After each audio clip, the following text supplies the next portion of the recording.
us to share with your people your Mishpachah in this land of captivity, scattered among the nations. We pray, Abba Yah, that you would enable us to rise up as you have declared through the mouth of the prophets in the last days. You will pour out your spirit upon all flesh, and your sons and daughters will prophesy. As we open ourselves to be a vessel to be used by you this day that you have blessed and made, we ask that you would direct us, that you would lead and guide us with the word, that it would bring life to the hearers. In the name of Yahshua HaMashiach. Hallelujah. Hallelujah. Hallelujah. Hallelujah. Hallelujah. Hallelujah. Okay, now we're going to be dealing with the feast of Chag Shavuah Yav Kabashim. Now, we understand that we're in the land of captivity. A lot of people are on different cycles, different ways to calculate the days and things of that nature. But the season is befitting, and the season is here. So we want to deal with the subject of the true meaning of Chag Shavuah Yom Kabashim. And that's actually in the Hebrew, it just means the Feast of Weeks, 50th day. And we came in church, many of us came up in church, and the Most High brought us the vehicle that we came because our ancestors were disobedient to the Most High. So the Most High brought us this way, the way we came. And many of us can relate to this, being grown up in the Church of God Christ, grown up in Pentecost church, Baptist church, whatever, where we came from. That when Pentecost came around, it was a day where, we look forward to. Now, if you ask the average church, I can guarantee you, if you ask the average church person today, what is Pentecost, they couldn't tell you. Because they don't celebrate it no more. But when we were coming up, we celebrated Pentecost, and we said that's the birth of the church. And that's what we were taught. Now, we're gonna deal with that. We're going to dispel the myth that Pentecost is the birth of the church. All right? Hallelujah. Now, I'm going to ask my brother to go to Acts chapter 7. And we're going to read verse 22 through verse 38. Acts chapter 7, verse 22 through 38. And Moshe was learned in all the wisdom of the Egyptians, was mighty in words and in deeds. And when he was full 40 years old, it came to his heart to visit his brethren, the children of Israel. And seeing one of them suffer wrong, he defended him and avenged him that was oppressed, and smote the Egyptian. For he supposed his brethren would have understood how that Elohim by his hand would deliver them, but they understood not. And the next day he sold himself unto them as they strove, and he would have set them at one again, saying, Sirs, ye are brethren, why do ye wrong one to another? But he that did his neighbor wrong thrust him away, saying, Who made thee a ruler and a judge over us? Wilt thou kill me as thou didst the Egyptian yesterday? Then fled Moshe at this saying, and was a stranger in the land of Midian, where he begot 2 sons. And when 40 years were expired, there appeared to him in the wilderness of Mount Sinai an angel of Yah in a flame of fire in a bush.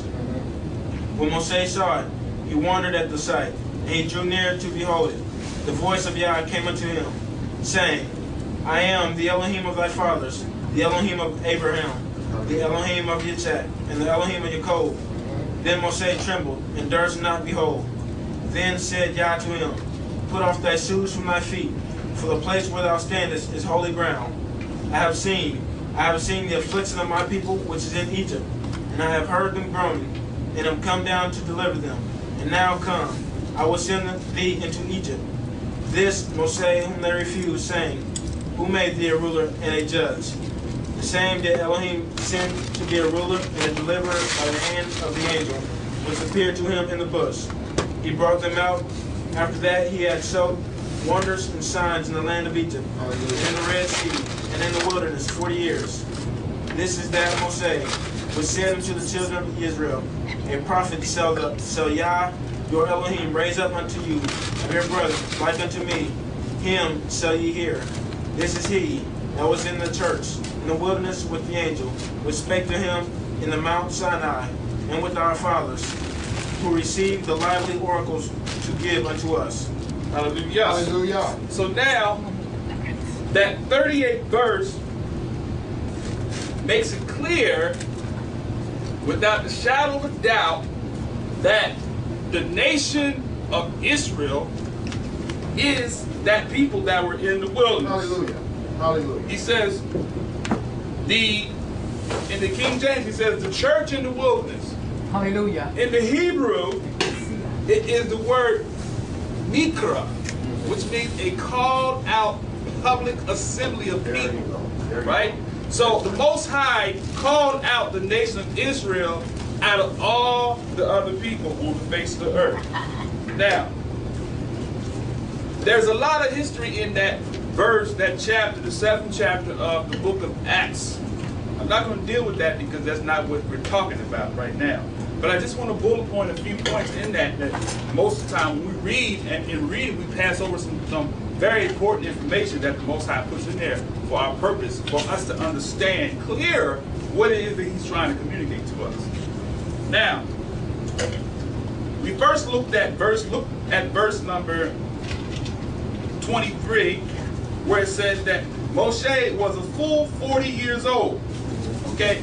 He was 40 years old when it came to his heart to visit his brothers in Israel. Hallelujah. Now, the mythology tells us that Moshe didn't know he was a Hebrew. Not true.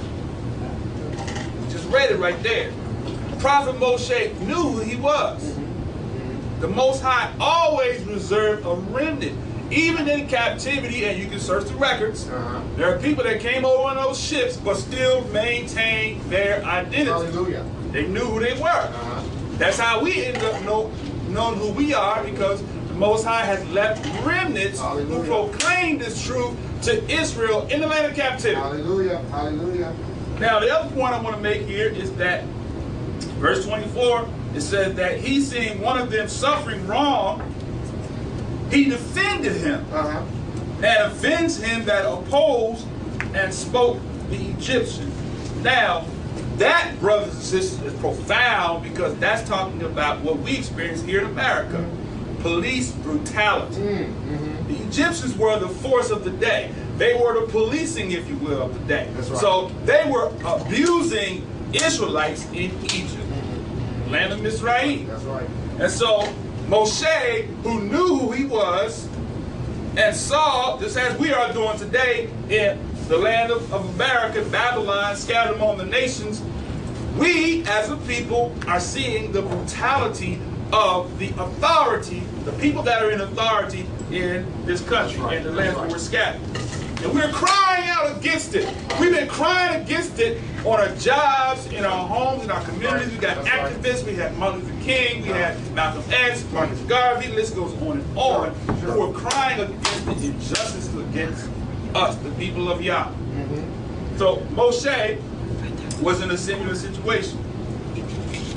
He also dealt with something that we deal with in today's time of society. In the 26th verse, it says, the next day, after he was dealing with the Israelites and telling them, brothers, y'all need to stop abusing my people.